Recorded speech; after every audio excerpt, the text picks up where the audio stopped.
Blood manipulation, one of the 3 big family techniques, and now a technique that falls into the hands of Yuji Itadori, as we've already seen what blood manipulation is capable of in the hands of Chozo, someone who was able to create his own blood naturally through converting cursed energy into blood, as well as Kambo, an average blood manipulation user who does not have access to RCT.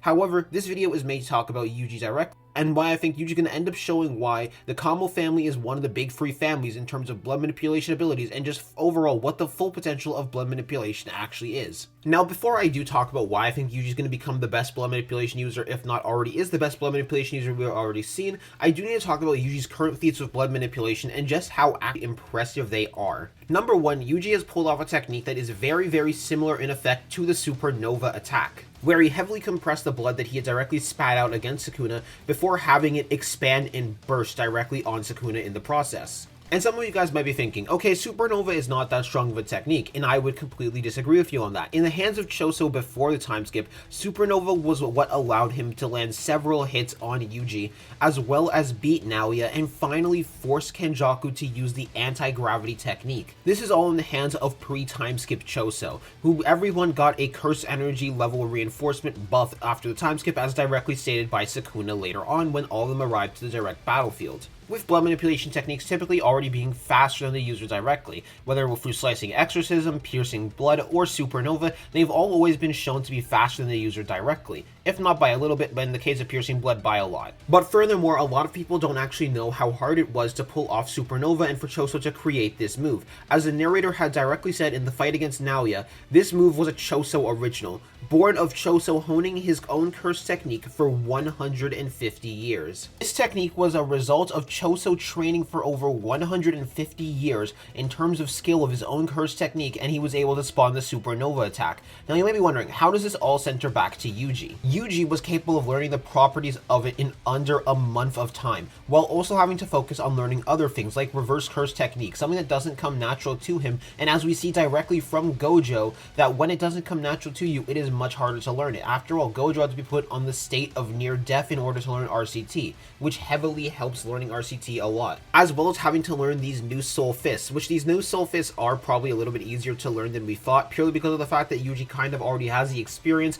and is just basing these off the application of how he was directly able to do it against Mahito, but now he's doing it intentionally and had to learn how to precisely control his soul to such a point where he could target the barrier in between Megumi and Sukuna's soul, something that not even Mahito was capable of doing himself. All of this, and he was still able to find time in order to learn Supernova's properties and be able to mimic and make his own variant of Supernova to use directly against Sukuna. Now, this is also probably a result of however they did cheat in order to achieve such training results in such a low amount of time, but that's for the future for us to figure out about how they actually did manage to cheat. However, I do think it is very possible and honestly very likely that since Yuji is capable of using the supernova, he is likely capable of using every single blood manipulation technique we have seen, and we might have already seen him use one of the techniques being piercing blood when he directly fired it off against Sukuna earlier.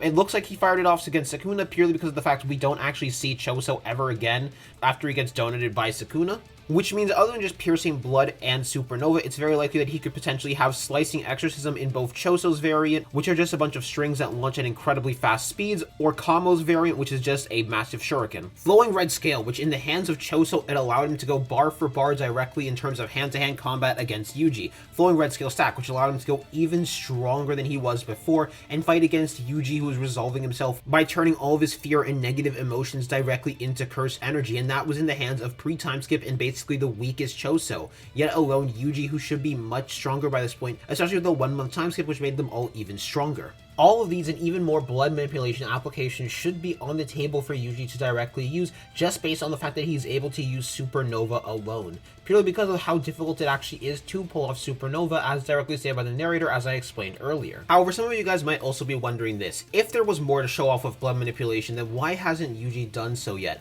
Why has Yuji only been punching and only now deciding to use Supernova against Sukuna? However, the reason why Yuji might have been holding so massively back on blood manipulation can be for one of 2 reasons, or both of these reasons could also be possible and true. With the first reason going back to something that Reggie had said a while back when he was directly fighting against Megumi: Jujutsu sorcerers are con artists.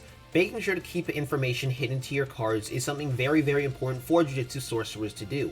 And this theme shows itself again and again throughout all of Jujutsu Kaisen. For example, characters just getting an amp directly from explaining their curse technique, because explaining their curse technique is that massive of a risk, because it can give the opponent a direct advantage against you because they can let them know how your powers work. Or like how during the battle against Gojo, Gojo was able to directly catch Sukuna off guard by using the red and making him have a fake out by not actually having the red exploding until it hit him directly in the back. Or the entire reason he was able to beat Reggie to begin with, because he was able to make Reggie think that he had lost that Shikigami of divine totality. But he ended up still having it, and he was able to land the final necessary blow against him, because if Reggie was aware of it, the battle would have likely taken longer and could have potentially resulted in Reggie winning. Which I'm just saying, that might have actually been a better timeline. I'm just joking, relax people. The important point being, there are several points within the series where keeping knowledge close to your chest is very, very important. Especially against someone like Sukuna, where if Sukuna even starts to figure out a little bit of your kit, he will be able to make counters to it near immediately. After all, the moment that he figured out how to counter Gojo, through using Mahoraga, he was able to defeat Gojo through the spatial dismantle. So the more information given to Sukuna, the worse and worse of a position it puts Yuji directly in. And that likely goes the same with the other sorcerers too. For example, Yuta keeping it secret that he copied Cleave until he was able to catch Sukuna directly off guard. Now yes, the domain does give him a random curse technique in order for him to copy, but Yuta wasn't directly telling Sukuna, hey, I copied Cleave, in order to try and get an amp on it. Instead, he used it as a last moment in order to catch him off guard. So yeah, if he were to use blood manipulation applications like crazy, it would show Sukuna more and more of his direct arsenal, and allow Sukuna to get a bigger and bigger picture of what everything that Yuji could have access to, and by extension figure out how to fully counter Yuji directly. But hiding arsenal is not the only reason that I actually believe that Yuji has been holding back in blood manipulation, and I think there is a much more potent reason that he has been holding back up to this point in terms of blood manipulation. And that is because of the entire focus they have all had up to this point on the saving Megumi Fushiguro plan. It seems very unlikely based on everything that we have directly seen that Yuji is only able to directly affect the soul based on his punches and his punches alone. That is because of the fact that Sukuna doesn't make a comment that his new blood manipulation technique that he had just utilized against Sukuna had affected his soul in any way, shape, or form. Which currently gives the impression that Yuji is only able to affect people's souls directly through hand-to-hand combat and not through his curse technique. So because of their focus to save Megumi Fushiguro, which seems to be the focus of everybody and why they were all fighting the way they were fighting in order to try and save Megumi rather than going to take out Sukuna, and now seeing that Megumi has just completely lost the resolve and will to fight, I have a feeling that Yuji is going to have to show much more of his arsenal now in order to try and live against Sukuna and actually win the battle. Purely because of the fact that Megumi is not going to join them in fighting back, and now Sukuna is likely going to go much more serious and never let them get another chance in order to reach Megumi, which is going to make them need to push them so much harder in order to actually get Megumi back. Or to take out Sukuna if they decide to go down the route of taking out Sukuna and not talking no Jutsuing Megumi, which to be honest I'm kind of okay with.